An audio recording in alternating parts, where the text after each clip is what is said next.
Friends, ఈరోజు వీడియోలో ఒక ఇంట్రెస్టింగ్ పాయింట్ తీసుకొచ్చాను. వీడియోకి వెళ్ళిపోయే కన్నా ముందు మా ఛానల్ ఎవరైతే సబ్స్క్రైబ్ అయితే చేసుకోండి. మన ఛానల్ సబ్స్క్రైబర్స్ అయితే చాలా దగ్గర ఉన్నాం.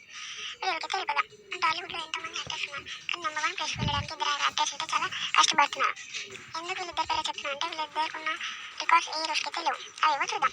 నెంబర్ 1, 20+ టీఆర్పీ రేటింగ్ ఉన్న మూవీస్ అయితే ఉన్నాయి. అల్లు అర్జున్కి Ala Vaikunthapuram 29.4 TRP rating, Pushpa 25.2 TRP rating, Mahesh బాబుకి సర్లేరు నీకు ఓవరు 23.5 TRP rating, Srimanthudu 22.5 TRP rating. Number 2, 120 crores share collect చేసిన 2 మూవీస్ అయితే ఉన్నాయి. అల్లు అర్జున్కి అలా వైకుంఠపురం, పుష్ప, మహేష్ బాబుకి భరత్ అనే నేను, సర్లేరు నీకు ఓవరు. వితౌట్ రాజ్యమూర్తి అంటే చాలా కష్టం. Number 3, all time TRP rating with 3 different languages. Number 4, వీళ్ళిద్దరికైతే 30+ awards అయితే ఉన్నాయి. మిగతా ఏ రోజుకైతే లేవు.